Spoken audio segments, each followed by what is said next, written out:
함께 말씀을 나누고자 합니다. 여러분, 우리가 성경을 읽다 보면 족보가 종종 등장을 하죠. 근데 사실 족보를 왜 성경에 기록을 하신 것일까? 왜냐하면 족보를 아무리 들여다봐도 저희가 잘 모르는 인물들도 많고, 기껏해야 몇 세에 죽었더라, 누구를 낳았더라 이렇게 그냥 간단히 언급하고 지나가는 것이 전부인 경우가 대부분인데, 굳이 왜 그런 의미 없어 보이는 것으로 성경의 지면을 할애하고 있는가, 그런 생각이 들기도 합니다. 오늘 우리가 읽었던 본문의 앞부분인 11장에는 창세기 족보가 나오고 있죠. 족보의 끝부분을 저희가 읽었습니다. 성경에 왜 굳이 족보를 넣어두신 것일까? 물론 여러 가지 이유가 있겠죠. 그런데 그 중에서도 제일 중요한 기능 중에 하나는 무엇이냐면, 하나님의 그 언약에 따른 그분의 축복하심이 어떻게 변함없이 연속해서 세대에서 세대로 흘러가는가, 이것을 보여주시고자 우리들에게 이 족보를 성경 안에 넣어주신 것입니다. 그러면 여러분 생각을 해보시죠. 우리에게 그것을 보여주시고자 하시는 것이 목적이라면 부모 세대에서 끝나면 안 되고 그 다음에 뭐가 나와야 됩니까? 자녀들에 대한 이야기가 나와야 되죠. 그러니까 누구를 낳았고 계속, 그렇게 의미 없어 보이지만 굳이 그렇게 넣으시는 이유가 바로 그것인 것이죠. 그런데 오늘 본문 속의 아브라함의 가문의 족보에는 앞에서 설명드렸던 그런 족보의 기능에 해당하는 그 족보의 기능을 생각할 때 맞지 않는 내용이 들어가 있습니다. 어떤 내용이냐면 30절인데요. 다시 한번 같이 읽어보겠습니다. 시작. 사레는 임신하지 못함으로 자식이 없었더라. 하나님의 언약에 따른 축복이 어떻게 다음 세대에게 잘 흘러가고 있는지를 보여주어야 하는 것이 족보라고 말씀드렸는데, 가장 중요한 인물이라고 할 수 있는 이 아브라함과 그의 사라에게는 정작 자식이 없었다는 것을 성경이 굳이 기록을 하고 있는 거예요. 다시 말해 하나님의 언약이 출발하는 시점부터 지금 커다란 장애, 어려움을 만났음을 기록하고 있는 것입니다. 도저히 이렇게 하나님의 언약이 실현될 수 없을 것만 같은 장애와 한계와 또 불확실함을 가지고 언약이 전개되어져 나간다는 것이죠. 하나님이 아브라함을 통해서 한 민족을 만들고 나라를 세우시는데, 바로 그 아브라함의 가정에 자녀를 낳을 수가 없다면 도대체 어떻게 해서 그 하나님의 언약이 흘러간다는 것일까요? 여기서 깨닫게 되는 것이 있습니다. 이처럼 믿음의 삶, 하나님의 약속을 붙들고 살아가고자 결단하며 나아가지만 그러한 삶에도 장애물을 만날 수밖에 없다는 것입니다. 12장 5절에서도 보면 마침내 가나안 땅에 들어갔다, 이런 마침내라는 말이 나와요. 여러분, 아무런 문제 없이 쉽게 들어갔으면 이 마침내라는 표현을 쓸 필요가 있을까요? 그렇지 않았겠죠. 산전수전을 겪고 여러 가지 어려움과 사건들을 겪어서 마침내 들어가게 됐다는 것이죠. 수많은 장애물들이 있었다는 거예요. 우리에게도 이처럼 하나님이 분명히 약속의 말씀을 저와 여러분에게 주셨는데, 우리의 막상 현실을 보면 그 약속이 도저히 이루어지기 힘들 것만 같은 가망성이 없어 보이는 상황과 문제와 환경들을 우리가 만나게 되는 것입니다. 그때 우리는 큰 충격과 혼란에 휩싸이게 됩니다. 이게 맞나? 내가 하나님의 음성을 잘못 들은 것 아닌가? 계속 순종해야 되는 거 맞나? 사랑하는 여러분, 이런 상황들이 우리를 힘들고 또 지치게 만들고 혼란스럽게 하지만, 사실은 이런 상황들을 통해서 진정한 믿음으로 살아가는 삶이 무엇인지를 배우는 눈이 열리는 계기가 된다는 것을 기억하시기를 바랍니다. 언약에 장애물이 있고 성취가 불확실한데도 희한하게 그 아브라함에게 주신 언약이 얼마나 신실하게 이루어지는가를 이제 창세기 12장부터 구약 전체에 이르기까지 하나님이 그 언약의 성취를 우리들에게 보여주고 계십니다. 말씀대로 될 줄 믿고 주님 한 분만 의지하는 것이 무엇인지를 구약 성경 전체를 통해서 우리에게 보여주신다는 것입니다. 나 자신을 믿는 믿음에서 하나님을 신뢰하는 믿음으로 바꾸시고, 또 내가 믿고 의지하는 모든 것들로부터 우리를 다 차단시켜버리고 오직 하나님 한 분만을 신뢰하게 만들어주시는 것입니다. 아브라함은 75세에 말씀으로 찾아오시는 하나님을 경험하게 됩니다. 성경은 아브라함의 75세 이전의 삶에 대한 언급은 전혀 없습니다. 갑자기 하나님이 떠나라 말씀하시면서 그의 삶 속에 말씀을 통해 그렇게 찾아오시면서 아브라함의 생은 위대한 전환을 경험하게 됩니다. 이처럼 하나님께서는 말씀을 가지고 저와 여러분의 삶에 개입해 들어오십니다. 말씀이 우리 삶 속에 들어오고 또 우리는 그 말씀에 대해서 반응하고 그 말씀의 능력이 우리 삶 속에 역사하기 시작할 때 우리 삶에 구체적으로 개입하시고 간섭하시는 살아계신 하나님을 생생하게 경험하게 된다는 것입니다. 그때부터 비로소 우리는 이전과는 전혀 다른 삶이 시작되는 것입니다. 여러분, 우리가 믿는 하나님은 말씀하시는 하나님이시기 때문입니다. 추상적인 개념이 아닙니다. 멀리 있는 하나님, 그런 막연한 존재가 아니라 지금도 살아 역사하셔서 우리 삶 가까이에서 찾아와 말씀하시고 우리 삶을 이끌어 가시고 간섭하시는 하나님이 우리가 믿는 하나님이라는 것입니다.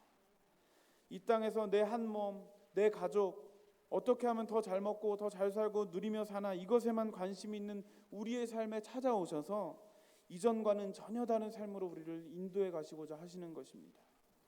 그런 의미에서 모든 믿음의 사람들은 하나님의 부르심을 통해서 이전과는 전혀 다른 삶, 세상 사람들과는 전혀 다른 구별된 삶으로 부름받은 존재라고 할 수가 있습니다. 그래서 로마서 8장은 이렇게 말합니다. 성도들을 향하여 하나님을 사랑하는 자, 곧 그의 뜻대로 부르심을 입은 자, 이렇게 표현하고 있어요. 부르심을 입은 자. 그러기에 세상에서 잘 나가고 남들에게 인정받는 삶이 아니라 하나님이 저와 여러분을 부르신 그 자리에서 그 부르심에 합당한 믿음의 모습으로 살아내는 기쁨과 또한 감격을 가지고 사람에게 인정받는 것이 아니라 하나님께 인정받으면서 우리가 살아가야 한다는 것입니다. 그런데 하나님의 부르심은 두 가지의 형태로 나타남을 오늘 본문을 보면 알 수가 있습니다. 우리 12장 1절 말씀 다시 한번 같이 읽겠습니다. 시작.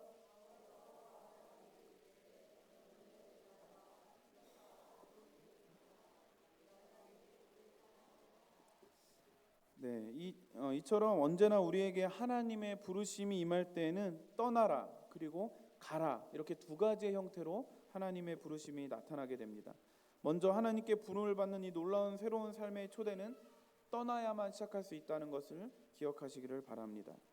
지금까지 가지고 살아오던 모든 환경과 사람과 물질과 가치관과 또 세계관과 우리의 모든 습관으로부터 완전히 떠나는 방향 전환을 저와 여러분에게 요구하신다는 것입니다. 이전의 삶의 방식, 생의 목적과 또 가치들을 그대로 가지고는 이 믿음의 삶을 온전히 살아낼 수가 없다는 것입니다. 여러분, 신앙생활은요, 그저 예배 한 번 더 드리고 봉사 조금 더 열심히 하는 것이 신앙생활이 아니라 기존에 내가 살아오던 삶의 모든 방식과 가치를 완전히 내려놓고 새롭게 방향 전환하는 것이 제대로 된 신앙생활이라는 것입니다. 그렇다면 어디를 떠나라는 것인가? 오늘 본문은 구체적으로 명령하고 계십니다. 고향과 친척과 아비의 집을 떠나라고 말씀하시죠. 내가 몸담고 살던 땅, 혈연과 지연, 사회적, 문화적 배경, 또 익숙한 여러 가지 죄의 습관들, 하나님 없이도 얼마든지 지탱될 수 있는 삶의 경험과 삶의 방식과 사고와 가치관과 부모, 자녀, 또 내가 소중하게 가치 있게 여기던 모든 것들, 그의 인생의 버팀목이 되어주고 기초가 되어주고 삶의 전부라고 여기던 그 모든 것들을 다 버리고 무조건 떠나라고 지금 말씀하시는 거예요. 한마디로요, 너무나 익숙하기 때문에 내가 굳이 믿음을 사용하지 않아도 되는 그 모든 환경들을 다 두고 떠나라는 것입니다. 또한 우리가 경건과 신앙과 믿음의 삶을 살도록 격려하지 못하고 만나기만 하면 우리를 시험에 빠지게 만들고 우리의 심령을 상하게 하는 모든 인간관계들로부터도 떠나라고 말씀하시는 거예요.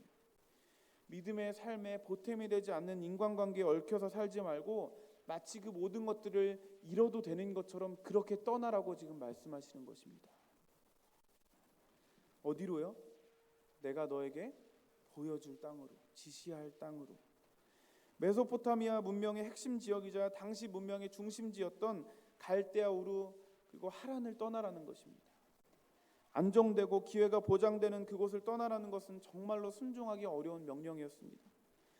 여러분, 모든 시대를 믿음으로 살아갔던 믿음의 사람들에게 공통적으로 하나님이 요구하신 것이 있어요. 그들을 결국은 축복하시고 결국은 은혜 주시고 결국은 사용하시는데 그에 앞서서 먼저 하나님이 항상 요구하시는 것은 떠나라는 명령입니다. 떠나라. 예수님께서 베드로를 부르실 때 어떻게 하셨어요? 배와 그물을 버려두고 나를 따르라. 사도 바울은 어땠습니까?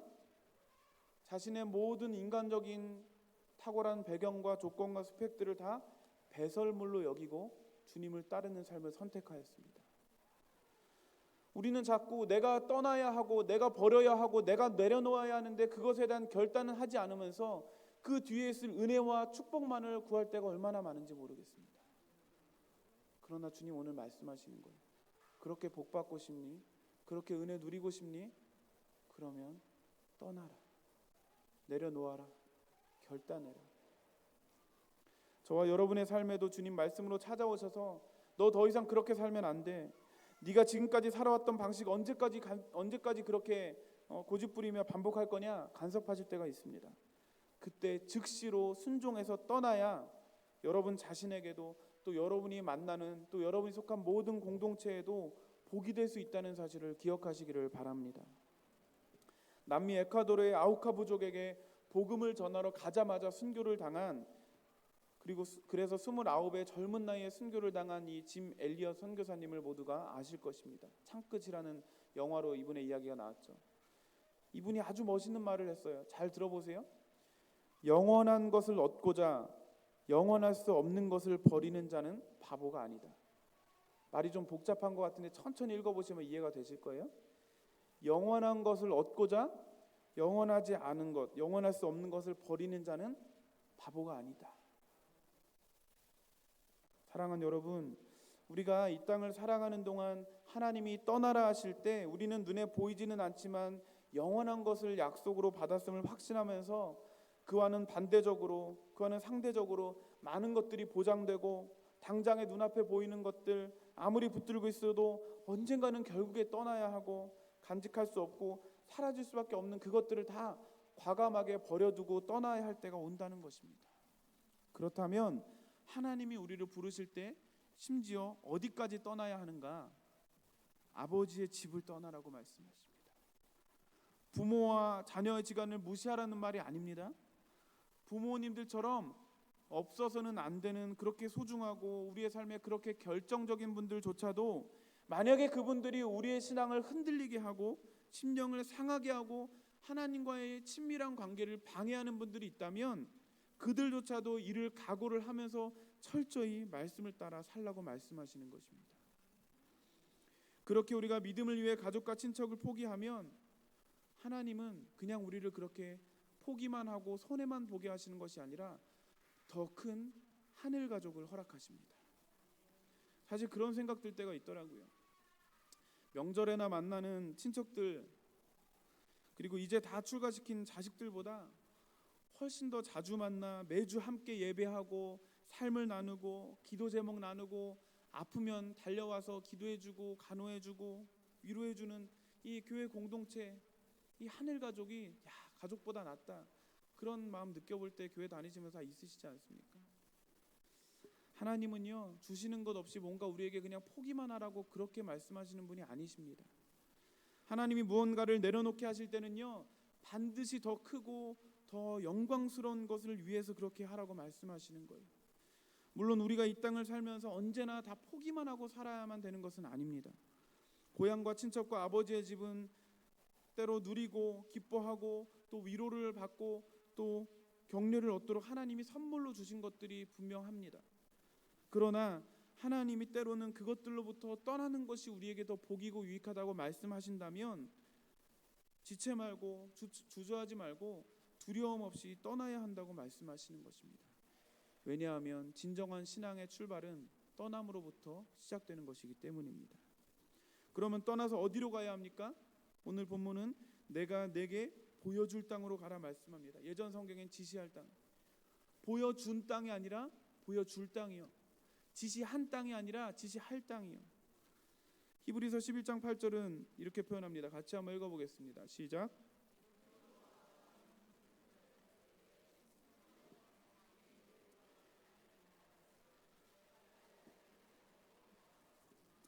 갈 바를 알았대요, 몰랐대요? 알지 못하고 나아갔다는 거예요. 고향과 친척과 아버지의 집을 떠나는 것만 해도 여간 어려운 일이 아닌데 또 하나의 어려움이 있었어요. 말씀을 듣고 하나님께 순종할 수 있을 정도까지만 딱 보여주시고 그 이상 갈 바를 끝까지 다 보여주시지는 않는다는 거예요. 자꾸만요 우리는 어떤 일을 결정할 때 이거 마치고 나면 그 다음에 저거를 한다는 그림이 자꾸 그려져야 한다고 생각을 합니다. 머릿속으로 다 계산해 놓고 계산이 되고 그림이 그려지면 그때서야 우리는 움직이려고 하거든요. 그러나 여러분, 믿음으로 사는 삶은 그런 삶이 아닙니다. 떠나라는 말씀만큼이나 분명한 것이 뭐냐면 가라는 말씀입니다. 오늘 본문에서. 그런데 어디를 어떻게 가야 하는지를 구체적으로 말씀하시지 않고 일단 지금 가라는 거예요. 많은 사람들이 믿음으로 살고 싶어 하지만 믿음으로 사는 일에 자꾸 실패하는 이유가 바로 이것 때문이거든요. 우리는 결과가 어떠할 것이라는 전망이 우리 눈에 훤히 보이고 우리 눈에 확실한 증거가 보여야만 움직이려고 하기 때문입니다. 돈은 이렇게 모으고 차는 이때쯤 이런 차로 바꾸고 우리 집은 이렇게 좀 팔고 요때 이렇게 집을 좀 넓혀가고 내 자신에 대해서도 그렇지만 특별히 자녀들에 대해서도 여러분 그렇지 않습니까?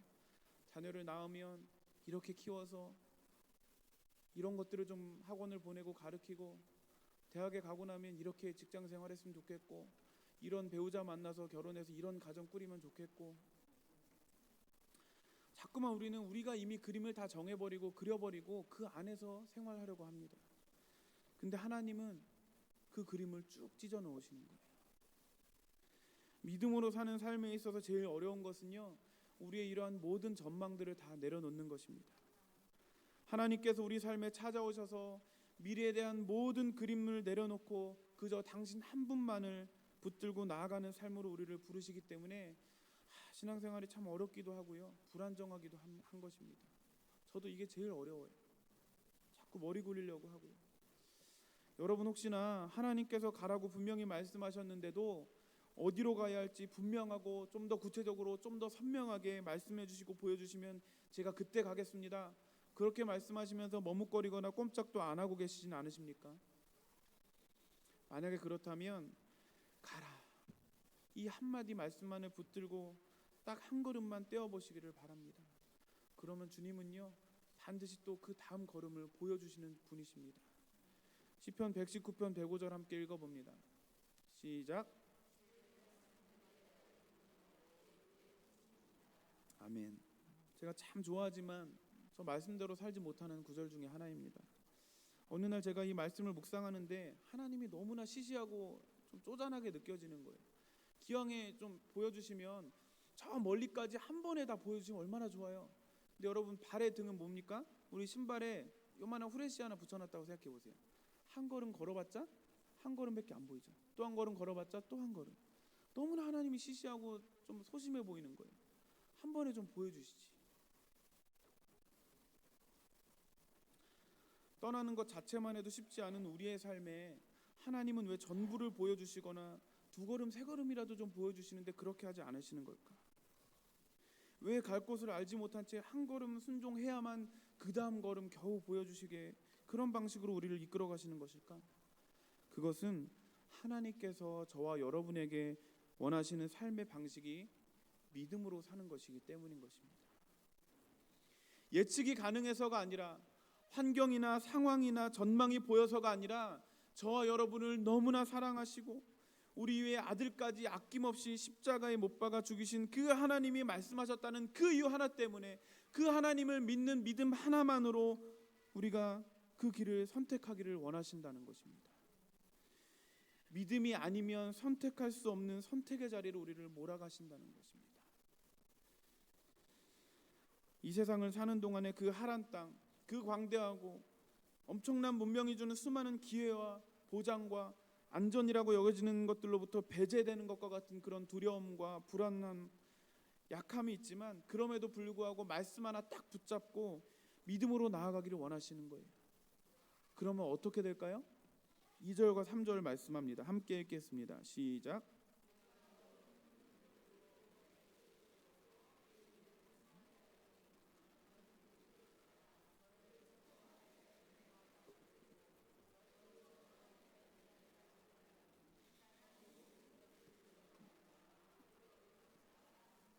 아멘. 이 하나님의 부르심의 궁극은 복으로의 부르심이라는 거예요. 2절과 3절 사이에요, 복이라는 말이 몇 번 나오는지 아십니까? 5번이나 나옵니다. 세상이 제일 좋아하는 것이 안전이고 복이잖아요. 그런데 그것을 떠나라는 거예요. 그런데 놀랍게도 그것을 떠나면 더 큰 복이 우리에게 온다고 말씀하시는 것입니다. 그리고 그것을 우리만 아는 것으로 끝나는 것이 아니라 우리의 자녀들에게 그걸 좀 가르치라고, 세상 사람들에게 보여주라고, 전하라고 말씀하시는 거예요. 왜 이렇게 믿음 하나로 살아가는 것이 중요한가 하냐면 믿음으로 떠나야 할 때 떠나야만 우리에게 복이 주어지기 때문인 것입니다. 더군다나 이 복은요, 남이 어떻게 되든 말든 나만 잘 되는, 나만 복 받는 것으로 끝나는 것이 아니라 내가 받고 나를 통해 남도 받고 나와 그 남을 통해서 열방과 민족과 인류 전체가 하나님의 복 안으로 들어오는 진짜 근원되는 복이기 때문인 것입니다. 여러분, 이 사회를 한번 보세요. 남에게 피눈물 흘리게 해서라도 나와 우리 가정의 안정과 미래가 보장되는 것을 추구하면서 많은 사람들이 살아가고 있지 않습니까? 얼핏 보면 그러한 삶에 어느 정도 밝은 미래가 보장되어 있는 것 같지만 사실은 그것들이 얼마 가지 않는다는 거 우리 다 알잖아요. 건강이 영원합니까? 직장에서 여러분의 직급이 영원합니까? 연봉이 영원합니까? 인간관계가 영원합니까? 돈, 명예 영원합니까? 그렇다고 권력이 영원합니까? 한 나라의 대통령조차도 모든 것을 다 손에 쥔 것 같고 마음대로 다 할 수 있을 것 같고 더 이상의 권력과 영광이 없을 것만 같지만 자기 임기조차 마치지 못하고 끌려 내려오는 안타까운 일이 있지 않습니까? 세상에 영원한 것 하나도 없습니다. 진정한 보장이 어디 있습니까? 세상이 아무리 중요하다고 해도 우리의 신앙과 경건에 보탬이 안 되는 관계에 질질 끌려가지 않고 끊어버리고 떠나고 또 익숙해진 그런 자리라도 하나님의 영광과 배치된다면 과감히 그거조차도 내려놓고 떠나고 우리의 삶에 없어서는 안 될 그런 결정적인 분들조차도 잃어버릴 각오를 하면서 그저 하나님의 말씀 하나 붙잡고 떠나야만 결국은 나도 살고 모두가 살게 되는 그런 복을 누릴 수 있다고 말씀하시는 것입니다. 그 떠남은 분명 더 나은 약속으로의 떠남입니다. 고향 땅을 떠나는 대신에 하나님은 약속의 땅을 주십니다. 친척과 아비의 집을 떠나는 대신에 수많은 백성과 민족을 주실 것을 약속하십니다. 물론 신앙생활이라는 것이 모든 것 다 무조건 세상을 등지기만 하고 다 참고 끊어내야만 하는 것은 아닙니다. 다만 더 나은 약속을 붙들고 때로는 기존에 있던 것들을 다 떠나야 할 때가 있다는 것입니다. 눈에 보이지 않고 손에 잡히지 않고 아직 그 삶이 우리에게 주어지지는 않았지만 하나님의 약속에 신실하고 더 나은 것이라는 확신이 있기 때문에 우리의 궁극을 알기 때문에 이 세상이 아닌 하나님의 더 나은 약속을 신뢰하며 우리가 떠나야만 한다는 것입니다. 아마도 아브라함에게 고향 친척 아버지의 집은 당시 자신의 삶의 전부였을 거예요. 75세면 여러분 이미 모든 것들을 다 경험하고 누렸을 때 아니겠습니까? 안정되고 평안함과 만족스러운 시기죠. 그런데 그는 그것들을 다 내려놓고 약속의 말씀 하나 붙잡고 더 나은 곳을 향해 한 걸음 한 걸음 주님 따라 나아갔다는 것이죠. 여기서 여러분 아주 중요한 원리가 있습니다. 복을 먼저 주셨기 때문에 떠나는 것은 결코 아니라는 거예요. 떠나는 자에게 복을 주시더라는 것입니다. 다시 한번 여러분, 복을 주셔서 떠나는 것이 아니라 하나님 말씀 붙잡고 떠나고 나니까 복이 주어졌다는 거예요. 사랑하는 여러분, 수고와 눈물 없는 곳에, 대가 지불이 없는 곳에는 감격과 영광이 없는 것입니다. 믿음으로 하나님의 말씀 하나 붙잡고 보장된 것들을 떠나봐야만 진짜 하나님의 복이 무엇인지를 경험할 수 있다는 것입니다. 원래는 내 몸뚱아리 하나, 내 가족 하나 편하게 보장된 삶을 사는 일에 모든 것을 다 쏟아부을 우리들인데 하나님께서 우리를 그런 자리에서 불러내셔서 너희들 한 번 사는 인생인데 그렇게 살지 말고 하나님을 영화롭게 하고 열방을 위한 하나님의 계획과 섭리의 영광스러운 축복의 통로로 우리를 사용하시려고 불러주시고 기회를 주시는 하나님이심을 기억하시기를 바랍니다. 이쯤에서 우리 스스로에게 질문해 봐야 됩니다. 저와 여러분은 하나님을 믿어서 내가 복을 받는 복의 수혜자, 복의 수집가들이십니까? 아니면 그 귀한 은혜와 복을 이웃들에게 흘려보내는 복의 근원이자 복의 전달자, 복의 매개자이십니까?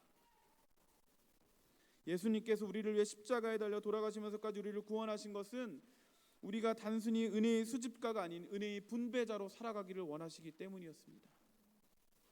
살아갈수록 이 땅에 별것 없다는 것이 선명해지지 않습니까? 세상에서 유명해지고 뭔가를 이뤘다고 해서 특별한 것 없습니다.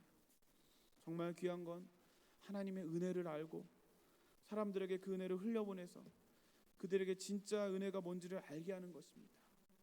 돈 많은 것, 건강한 것, 사람들에게 인정받는 것, 그게 복이 아니고 하나님의 약속을 붙들고 떠나서 나그네처럼 살아가지만 그러한 삶이야말로 진정한 복이라는 것을 세상에 증거하며 살아가야만 한다는 것입니다. 자, 그러면 아브라함에게 주신 도대체 그 더 나은 약속이라는 것이 무엇인가? 2절에서 내가 너로 큰 민족을 이루고 내 이름을 창대하게 하리니 말씀합니다. 이름을 어떻게 하신다고요? 창대하게 하신대요. 이 앞에 어떤 사건이 나오죠? 바벨탑 사건이 나오죠. 바벨탑 사건에서 사람의 방법으로 사람들이 이름을 내고 싶어 했잖아요. 그 바벨탑을 허무시고 봐라, 그런 방식으로 하는 거 아니다. 믿음의 사람들은 아브라함을 통해서 전혀 다른 방식으로 우리의 이름을 창대케 해주신다고 주님 말씀하시는 거예요. 뿐만 아니라 너는 복이 될지라, 네가 복 자체가 될 것이다. 복의 통로, 복의 근원이 되는 것이다 말씀하십니다. 결국 아브라함이 주를 위해 많은 것들 포기하고 내려놓은 것이 알고 보니 복을 위한 지름길이었던 것이죠. 포기하고 나니까 훨씬 더 크고 좋고 완전하고 확실하고 영원한 것을 누리게 되었다는 것입니다. 그런데 여러분, 이쯤에서 이런 질문이 생기죠. 포기하면 더 크고 더 좋고 완전하고 영원한 거 주신다는 말씀을 미리 좀 해주시면 좋은데 왜 미리 말씀을 안 해주셨을까? 우리가 미리 알고 있다면 진작에 쉽게 내려놓고 포기할 수 있을 텐데, 그렇죠?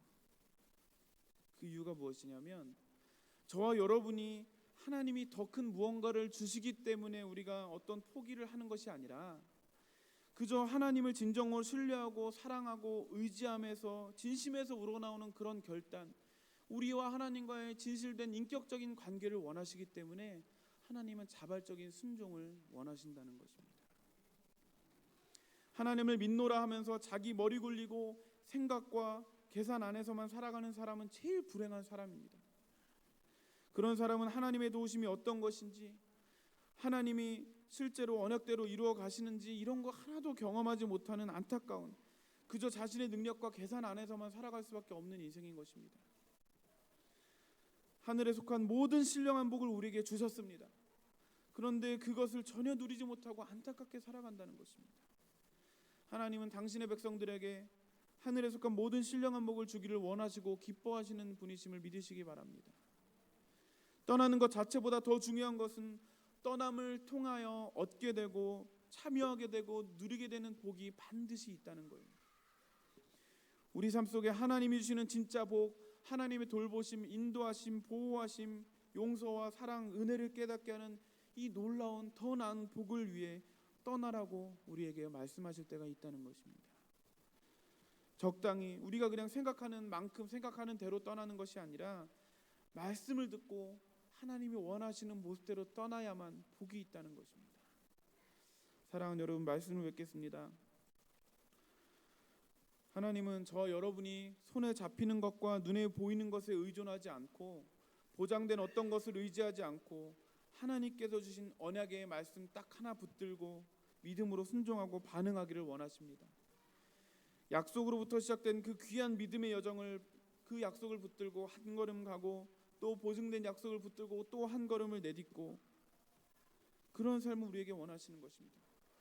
많은 사람들이요, 한두 번 믿어보고 한두 번 순종해보고 한두 번 신뢰해보고 한두 가지 내려놔보고 그랬다가 뜻대로 되지 않고 어려움을 만나면 너무나 쉽게 포기하고 맙니다. 좌절합니다.